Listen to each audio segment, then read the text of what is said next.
ಹಾವೇರಿ ಜಿಲ್ಲೆಯ ಬಿದರಗಡ್ಡಿ ಅಂತಕ್ಕಂಥ ಒಂದು ಗ್ರಾಮ.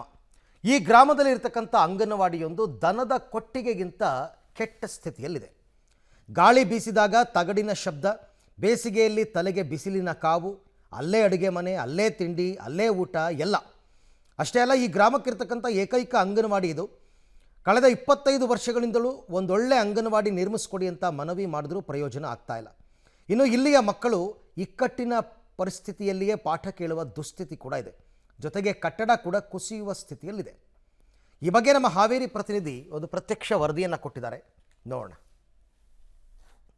ಅಂಗನವಾಡಿ ಅಭಿವೃದ್ಧಿಗಳಾಗಲಿ ಅಥವಾ ಮಕ್ಕಳಿಗೆ ಉತ್ತಮವಾದಂಥ ಗುಣಮಟ್ಟ ಸಿಗಲಿ ಅಂತ ಸರ್ಕಾರ ಕೋಟ್ಯಾಂತರ ರೂಪಾಯಿ ವೆಚ್ಚ ಮಾಡುತ್ತೆ. ಆದರೆ ಈಗ ನಾನು ಹಾವೇರಿ ತಾಲೂಕಿನ ಕಟ್ಟಕಡೆಯ ಗ್ರಾಮ ತಾಲೂಕಿನ ಬಿದರಗಡ್ಡಿ ಗ್ರಾಮದಲ್ಲಿದ್ದೇನೆ. ನಾವು ನೋಡ್ತಾ ಇರ್ಬೋದು ದೃಶ್ಯಗಳಲ್ಲಿ, ಈ ಊರು ಸ್ಥಾಪನೆ ಆದರೂ ಕೂಡ ಒಂದು ಸ್ವಂತವಾದಂಥ ಅಂಗನವಾಡಿ ಕಟ್ಟಡ ಇಲ್ಲ. ಹೀಗಾಗಿ ಬಾಡಿಗೆ ಕಟ್ಟಡದಲ್ಲಿ ಅಂಗನವಾಡಿಯನ್ನು ನಡೆಸಿರುವಂಥದ್ದು ನಾನು ದೃಶ್ಯದಲ್ಲಿ ತೋರಿಸ್ತೀನಿ. ಅಂದರೆ ಈ ಒಂದೇ ಗ್ರಾಮದ ಅಂಗನವಾಡಿ ಕೇಂದ್ರದಲ್ಲಿ 40ಕ್ಕೂ ಅಧಿಕ ಮಕ್ಕಳು ವಿದ್ಯಾಭ್ಯಾಸ ಮಾಡ್ತಿದ್ದಾರೆ. ಆದರೆ ಬಾಡಿಗೆ ಕಟ್ಟಡದ ಮೂಲಕ ಅಂಗನವಾಡಿಯನ್ನು ನಡೆಸಲಾಗುತ್ತೆ. ಅಂದರೆ ತಗಡಿನ ಶೆಡ್ಡನ್ನು ಹಾಕಲಾಗಿದೆ. ಒಂದು ಇಕ್ಕಟ್ಟಾದಂತಹ ಸ್ಥಳದಲ್ಲಿಯೇ ಬಾಡಿಗೆ ಕಟ್ಟಡದಲ್ಲಿ ಸ್ವಂತ ಜಾಗ ಇದ್ದರೂ ಕೂಡ ಅಂಗನವಾಡಿ ಆವರಣದಲ್ಲಿ, ಅಂದರೆ ಸರ್ಕಾರಿ ಶಾಲೆಯ ಆವರಣದಲ್ಲಿ ಸ್ವಂತ ಜಾಗ ಇದ್ದರೂ ಕೂಡ ಕಳೆದ 30-45 ವರ್ಷಗಳಿಂದ ಕೂಡ ಸ್ವಂತ ಕಟ್ಟಡವನ್ನು ಮಂಜೂರಾತಿ ಆಗಿಲ್ಲ. ಹೀಗಾಗಿ ಗ್ರಾಮದಲ್ಲಿ 50ಕ್ಕೂ ಅಧಿಕ ವಿದ್ಯಾರ್ಥಿಗಳು, ಪುಟ್ಟ ಮಕ್ಕಳಿದ್ದಾರೆ. ಅವರನ್ನು ಏನು ಬಾಡಿಗೆ ಕಟ್ಟಡದ ಮೂಲಕವಾಗಿ ಕಲಿಸಲಾಗಿದೆ. ಅಂದರೆ ಸರಿಯಾದಂತಹ ಗಾಳಿ ಬೆಳಕು ಇಲ್ಲದಂತಹ ಕೊಠಡಿಯಲ್ಲಿ ಕಲಿಸಲಾಗುತ್ತೆ. ಹೀಗಾಗಿ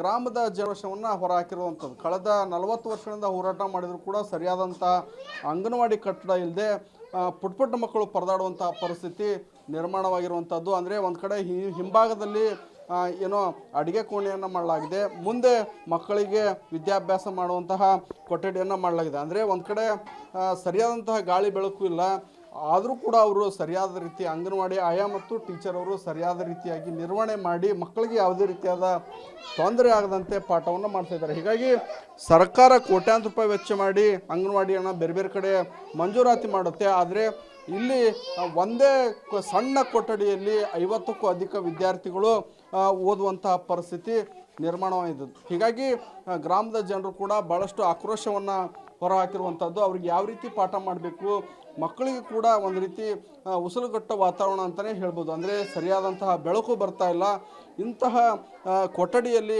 ನಿತ್ಯ ಪಾಠವನ್ನು ಮಾಡಲಾಗ್ತದೆ. ಹೀಗಾಗಿ ಗ್ರಾಮದ ಜನರು ಕೂಡ ಸರ್ಕಾರಕ್ಕೆ ಮತ್ತು ಜಿಲ್ಲಾಡಳಿತಕ್ಕೆ ಅದರ ವಿರುದ್ಧ ಆಕ್ರೋಶವನ್ನು ಹೊರಹಾಕಿರುವಂಥದ್ದು.